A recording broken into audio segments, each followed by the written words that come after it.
నమస్తే, welcome to Sakshi TV. ఒకప్పుడు మంచి ఉద్యోగం, భారీ జీతం అంటే వెంటనే హైదరాబాద్, బెంగళూరు, ముంబై లాంటి పెద్ద నగరాలే గుర్తొచ్చేవి. కానీ ఇప్పుడు యువత ఆలోచనలో చాలా పెద్ద మార్పే కనిపిస్తుంది. ఎక్కువ జీతం వచ్చినా సరే రోజంతా ట్రాఫిక్లో ఇరుక్కుపోవడం, అధిక ఖర్చులు భరించడం, ఒత్తిడితో జీవించడం కంటే ప్రశాంతంగా ఉండడమే మంచిదని చాలామంది భావిస్తున్నారు. అడెక్కో ఇండియా విడుదల చేసిన 2026 నివేదిక కూడా ఇదే విషయాన్ని చెబుతోంది. 35 ఏళ్లలోపు ఉన్న యువ ఉద్యోగుల్లో చాలామంది మెట్రో నగరాల కంటే తమ సొంత ఊర్లకు దగ్గరగా ఉండే చిన్న నగరాల్లోనే ఉద్యోగాలు చేయడానికి ఆసక్తి చూపిస్తున్నారు.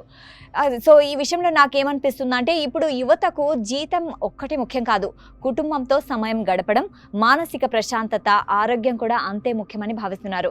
అందుకే కోయంబత్తూర్, ఇండోర్, సూరత్, లక్నో లాంటి నగరాలు కూడా ఉద్యోగాల కేంద్రాలుగా మారుతున్నాయి. ఇంకో ఆసక్తికరమైన విషయం ఏంటంటే, కంపెనీలు కూడా ఈ మార్పును గుర్తిస్తున్నాయి. అందుకే రిమోట్, హైబ్రిడ్ ఉద్యోగాలను పెంచుతున్నాయి. చిన్న నగరాల్లో కూడా కార్యాలయాలు ఏర్పాటు చేస్తున్నాయి. దీంతో ఉద్యోగులు తమ కుటుంబానికి దగ్గరగా ఉంటూనే మంచి కెరీర్ను కొనసాగించే అవకాశం పొందుతున్నారు. సో అలాగే వరదలు, ట్రాఫిక్ సమస్యలు, కాలుష్యం వంటి కారణాలతో ఒకే నగరంపై ఆధారపడడం కంపెనీలకు కూడా కష్టంగా మారుతుంది. అందుకే ఉద్యోగాలను వివిధ ప్రాంతాలకు విస్తరిస్తున్నాయి. మొత్తానికి ఈ నివేదిక ఒక విషయం మాత్రం స్పష్టంగా చెబుతుంది.